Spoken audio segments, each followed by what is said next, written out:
Okay,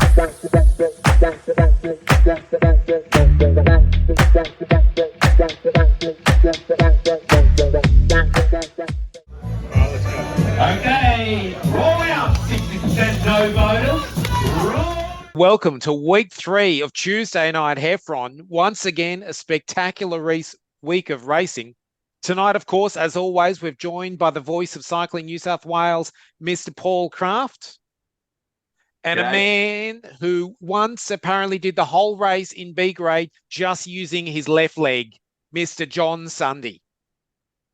The very proud New Zealander, which of course has nothing to do with Heffron Park. But of course, at week 3, everyone was treated to yet once again a spectacle of racing from the premier event series, with B grade getting a monumentous win. On a battlefield type kind of race with the headwind down the straight that imploded numerous grades and ensured that A grade didn't get up on the night. But of course, third week, B grade get the victory. That means it's been an A grade, C grade, B grade. John, how often does that happen? I don't think it's ever happened. Certainly not in the first 3 weeks of a season. I mean, there have been weeks, consecutive weeks throughout the season where one grade's won, next one's won. But yeah, certainly never to open the season. And I actually put the win down to some mighty fine handicapping on the night. And of course, it is unusual because normally by now, you get to week 5 or 6 and there's always one grade complaining, we're never going to win a race this season. It's the handicapping, it's unfair. But look, you've nailed it. But of course, Paul, you probably weren't thinking that from either the rollout or even with a few laps to go. No, I worked out pretty quickly A grade were going to win. I had it, C grade had no hope this week, and I got it. Well, look, I spelled it out that B grade were going to catch C grade at around about 5 to go. They caught it 5.5 to go, and then A grade would catch B grade at 2 laps to go. It was on par to do that, and then it completely changed at 4 laps to go. A grade were firing on all cylinders. They were closing in perfectly. It kind of felt that everybody knew it was a fait complete, that A grade were going to get up, and it didn't happen. And was that going to be a Kurt for victory? It was. Yeah, and that could be part of the problem, that every A grader knew who was going to win it. Kurt is that strong. The nor'easter. I know you said it was a bit of a headwind in the straight. It feels like it, but it's actually a cross tail, and it's one of my favourite wins. And John, we know why, because the action actually happens at the start finishing line as it sets up into the squircle, which is the fastest part and the most likely area where somebody's going to get dropped. Oh, yeah, you come off the U-turn before the straight down by the netball courts, and you hit that corner, and if you aren't on top of your gear, you're going to get left behind. And it's a strong man's paradise, that straight in the northeasterly. And it was gusting pretty strong. It certainly wasn't our strongest night we ever had, but it was up there touching 50k an hour. I actually think it's in reverse. I think it's more when you're on the backside of the course and if you suddenly pop out of the bunch and are rolling towards the front, you're just like getting a bullet in the head. Like I saw as people in C grade were starting to roll up and then they were just disappearing, going, no, there is no chance I'm getting it. It's a strongman's race at the back half of the course. I don't think so much at the top of the course.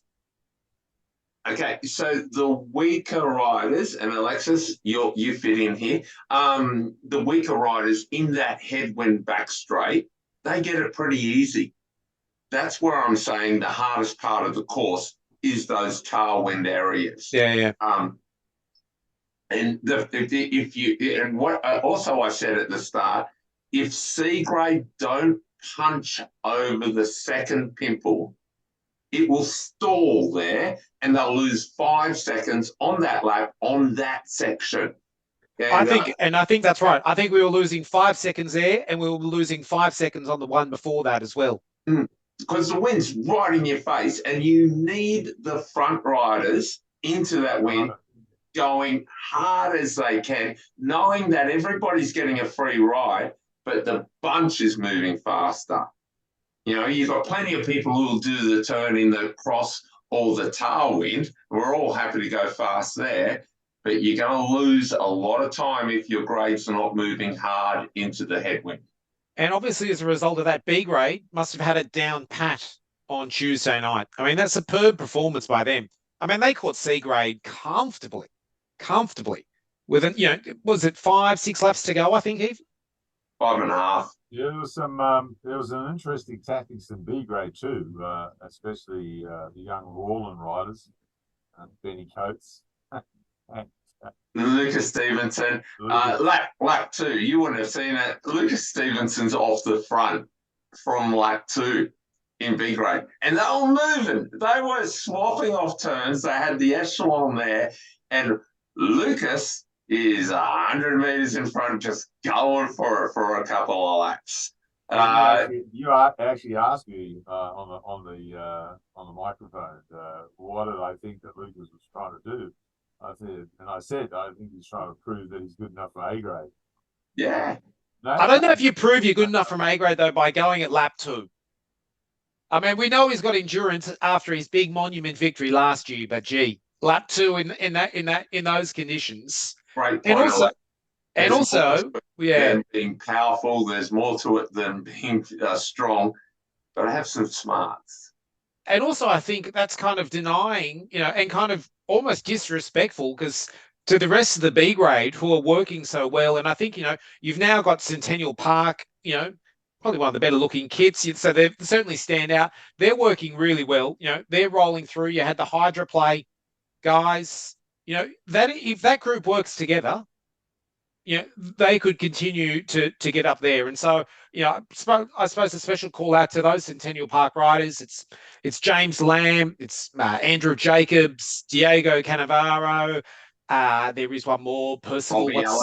Robbie Allen and Neil Percival. There you go. Those guys, yeah. Sorry, I've got Robbie Allen in Hydra play. That's my apologies, but we'll get over that. Hey, B grade were moving well, but I still thought it was an A grade win.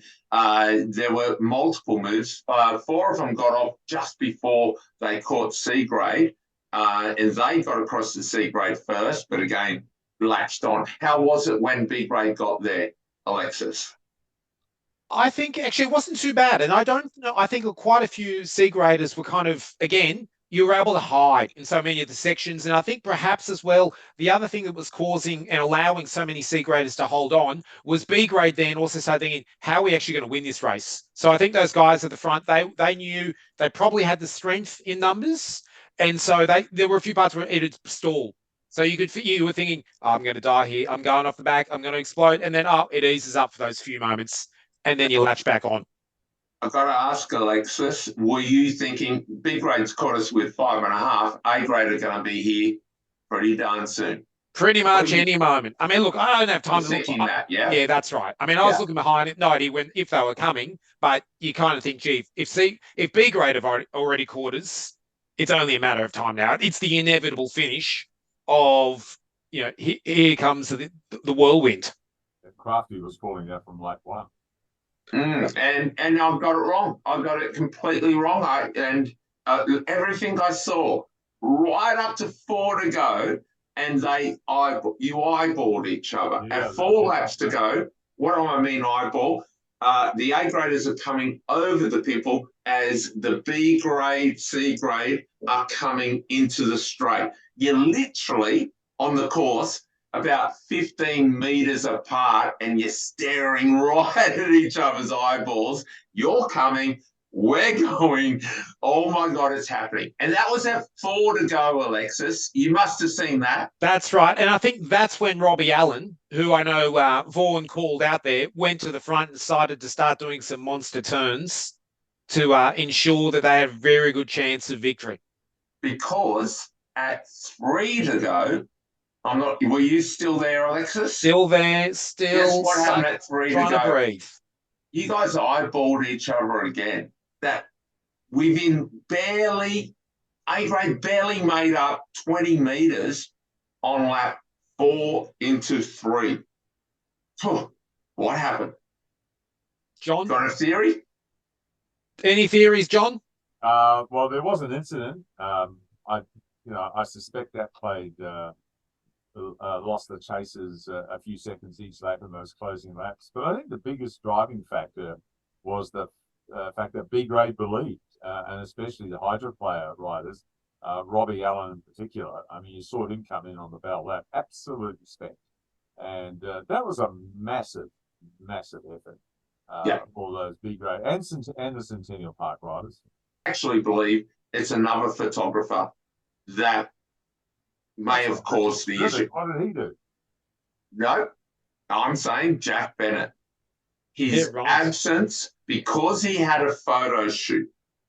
The normal folk who are at the front of A grade drilling it are the ZCC guys, right? They've got a purpose. They know that if they get that bunch up, they've got a shot at it.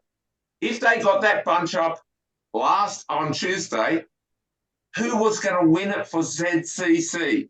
It was going to be a Kurt Eiffel win. There was no one in ZCC that was even going to. Am I wrong there? No, I mean, look, it's probably also saying, look, I mean, Jack will like the fact that he's so strong that he impacts the race when he's not even there. I mean, so I feel the ZCCs had an agenda, and the agenda was to try and win it solo or to try and mix it up. And for damn straight, go to Caish. Guys, you've got numbers. We ain't doing crap here because we're not pulling for Kurt Eiffel to win. We're here to try and capitalise on you guys getting us there, and we'll launch it after that. I fully respect everything that Phil Lucas and Cupid and co, they all did. They played the right game, but it changed the dynamic. Yeah, it certainly did. Jack's fault. Good theory. I blame Jack Bennett. There you go. Yes. And then throw Tommy Bolton, Ollie Penny, and Brad Mills into the mix as well. So there's another trio of riders that are riding together, and they had a chance to get Tommy up, but I think towards the end then it became too scattered, too fragmented. Just 10 seconds behind. There was something else I saw, Alexis, and that was on the last lap when A grade was so freaking close. I knew they were going to catch, but catch doesn't mean win. And they did that. They tagged them as they came into the straight, but it's too late. How are you going to get through 50, 60 riders? Exactly. And I think on that, we actually have the Kurt Eiffel interview, which we'll now cross to, which actually explains what happened. To get to the back of my bed, it was just way too messy to try and come through that. A couple of boys right off the front of there once, good ardrass. And Paul, what do you think was the second point? Yeah, and second point was they were so close, right? They were nearly there, and B grade came out of the squircle, and it freaking stalled. It just stopped, and everybody was looking at each other, and everybody. Were you there, Alexis, at that point? I pulled out with the at the bell lap. Had to grab the camera. Duties. Listen, they must have.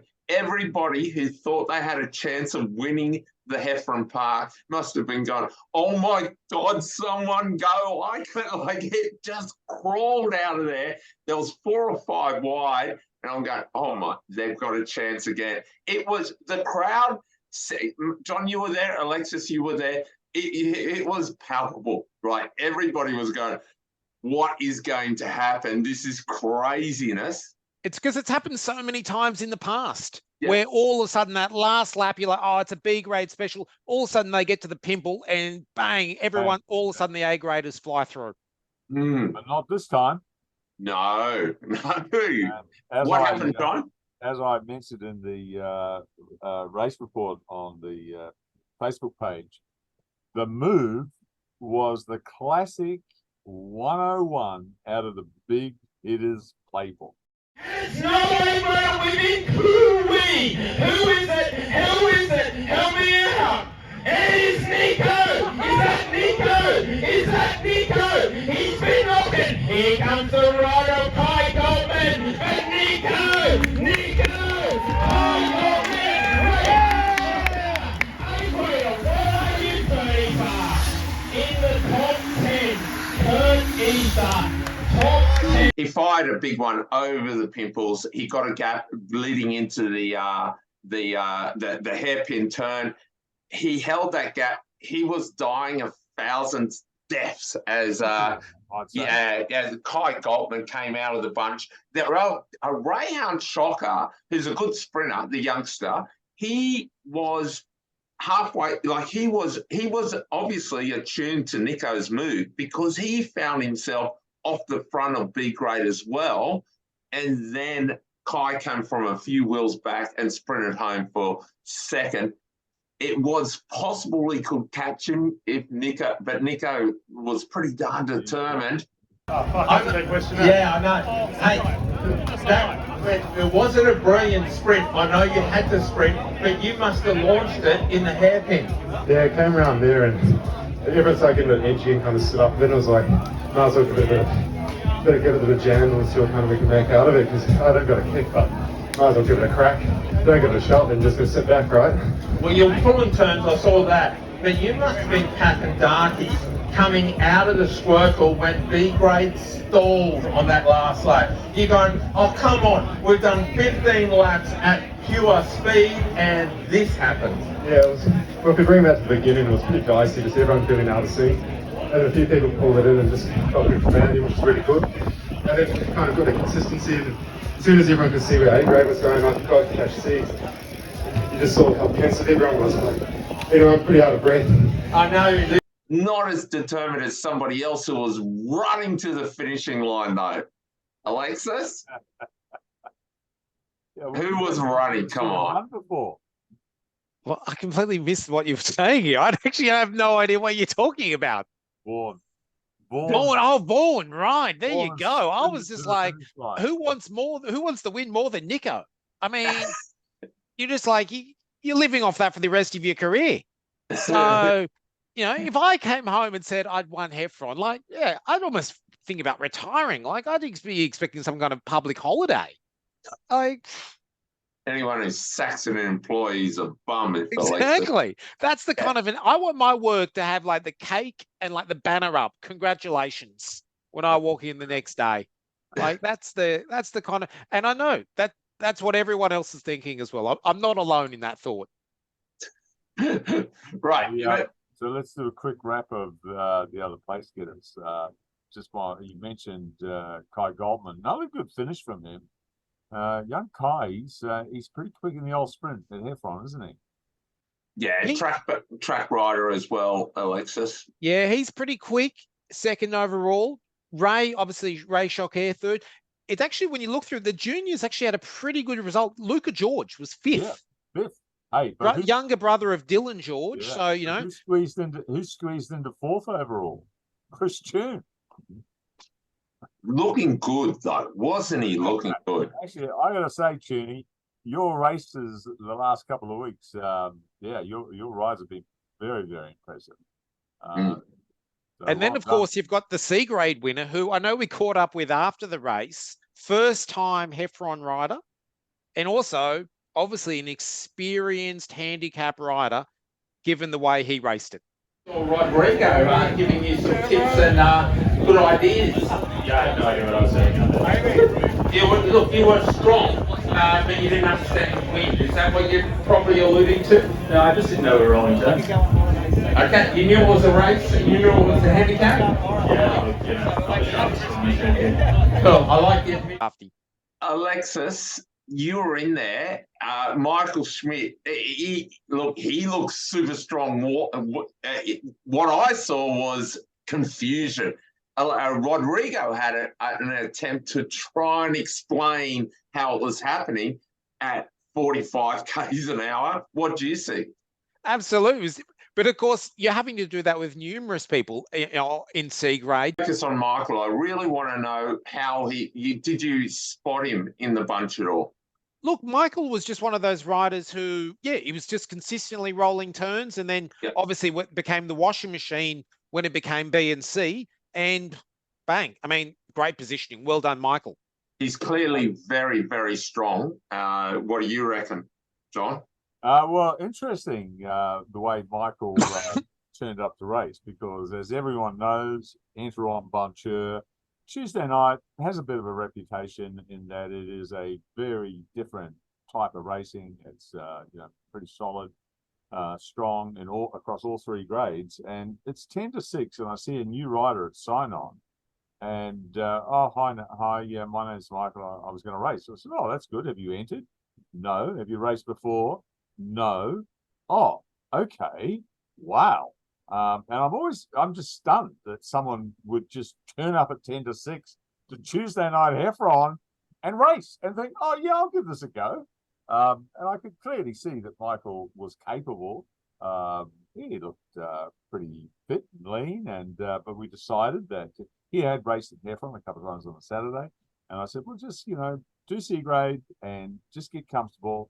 It's a handicap, and you know, C grade goes, B grade goes first, then C grade. Explained all that, but clearly in the race, not all of that actually registered. But hey, well done, first time at Heffron.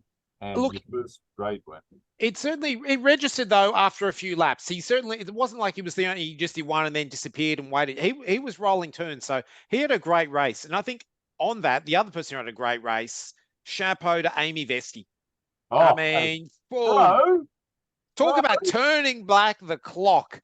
And I must admit, the Kiwi Amy. But I mean, full credit to Amy for lasting like she did, but also, I mean, she's probably one of the best bike handlers in C grade without, you know, probably even C and B. Like, she's got some serious group skills. She won the state Criterium. She didn't just win it, she lapped the field. This is many years ago. It rained, right? Yeah. And right up until it started raining, she was a rider in that group. When it started raining, she was the best rider in that group, and she won.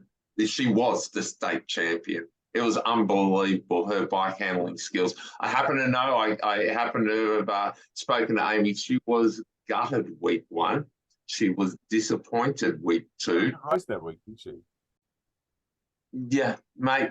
I think she's pretty chuffed with week 3.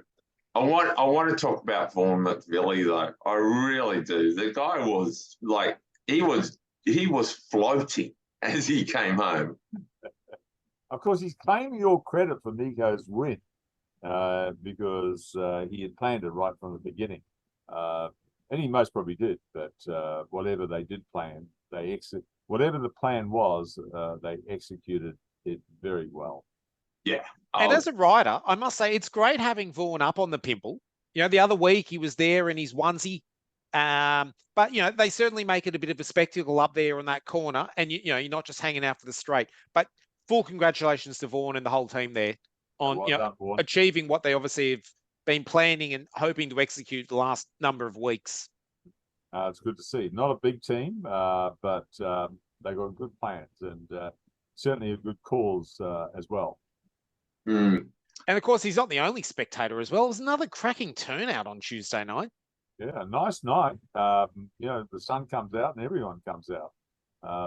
Yeah, it was a good vibe as always. We had Dev the DJ on the DJ turntable, with Crafty in full swing, and then of course we had that unfortunate incident. Yeah, so look, obviously sending our wishes to Gino and Simon. And as a result, this weekend, if you are watching the podcast and not just listening in your car, we will have the lovely photos of Richard Scrive, and he's stepped up and filling the massive void that is felt without Simon's input this week. So all the best to Gino and Simon, and we hope for the best recovery for those guys. Rider of the week. Now, I actually find myself now when I'm in the race actually looking at riders going, that's he's going past there, going past Bigger. He's on the front again. I could get him some points. But this week, I still don't think I've made up my mind. So, John, thoughts? I have. I've got mine. It's got nothing to do with the fact that the winner is related to my wife, or that I've known as family my whole life, and that we both come from the same country. But I'm going for Nico Delegate. Yeah, look, I last week you asked me who's impressed me over the first 2 weeks, and I didn't hesitate. I said Nico, and he's gone out and done it. The pressure was on the whole team. As we know, Robbie Allen, we've mentioned it, and Vaughan mentioned it. Like when someone lays heart and soul down to keep you away and keep it going, the pressure must have been on him. So, you know, to deliver in that fashion, you know, was I reckon it was worthy. There was great rides all around, but I reckon Nico's worthy of the rider of the week. So, Nico, you're saying Nico is worthy of the Cargill Charlie's $10 voucher for rider of the week. Oh my God! I mean, John, have you been eating there every week? I'm sure you have. Now, only thing, there's only one voucher left. only one voucher of the 1,000 that you received left. Now, the only thing I will say before we perhaps give a unanimous one to Nico is, would he have won it without Robbie Allen's performance? Most probably not. We don't know. According to Vaughan, So do I split it and actually go, I'll give Robbie Allen rider of the week, tipping my hat to Nico. I think that's how I'm going to split it 2-1. It's not going to be unanimous this week for the Char Grill Charlie's rider of the week. Right, bro. I got a chicken voucher for you. Yeah, but it's not a legit one. It's yeah, no, Nico's the rider of the week. Sorry. Oh yeah. No, Nico's the rider. Nico, congratulations, Char Grill Charlie's rider of the week. Yeah. And the problem is, by the end of the season, the question is, are people going to want to win the race or get the Char Grill Charlie's voucher and be rider of the week? Like, because winning the race doesn't guarantee you rider of the week. No, that's so true. You've That's really true. got to start weighing up what you do during the race to decide, do I win the race or do I go for the Char Grill Charlie's voucher? Well, just interesting on that, Alexia. What gets you more respect? Yeah, we've had 2 C graders as rider of the week and 1 B grader as rider of the week. So it just goes to show you don't always have to be in the top grade to be up for this very prestigious award now. The other rider was making an impact on the start line, of course, was Hugh Harvey, the man who just took so much media attention last season, was back at the start line again in round 3. Yeah, not only was he back at the start line, but he was there in his Arkea Samsic Pro Development squad kit, which was pretty impressive to see down at Heffron. The only downside of it, he had a big rip in his shoulder and a chunk out of his knee, which is not something you'd like to see from sort of, developing pro riders. Well, actually, I spoke to him, and I know what happened. John, you want to tell us? I know. Well, you know what happened. You spoke. Yeah, he got cleaned up on the way there by a car. He seemed in good spirits, but he really was. I think he was a bit shaken by it. He had a few grazes. But the bike was okay. He got there, a little bit of damage to the helmet, and he was very wise just to go, you know what, I'm not riding this week.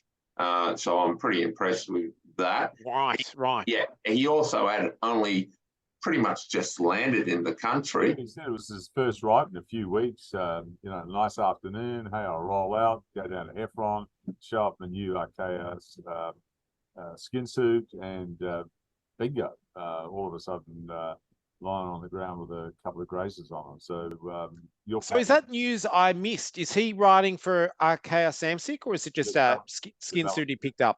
He's riding for the development team now. Yep. Wow. Okay. Well, you win at Heffron. Wow. Another one to add the Palmas. Yeah, I'm excited to see what happens. I don't know how Hugh's going to go over the summer, but I'm excited because we were dumbfounded with what he did last summer. It was amazing. There was so many amazing tales from last I just think summer. it'll be great if we can get Hugh here for a couple of weeks. We'll have Kurt Ether, have Jack Bennett back. Those three going head to head. Oh, Tommy Bolt. Tommy Bolden at full form. Throw in Caleb Ewan, but I think he's stuck in Europe this summer. No, Caleb's back. Caleb's Is he? back.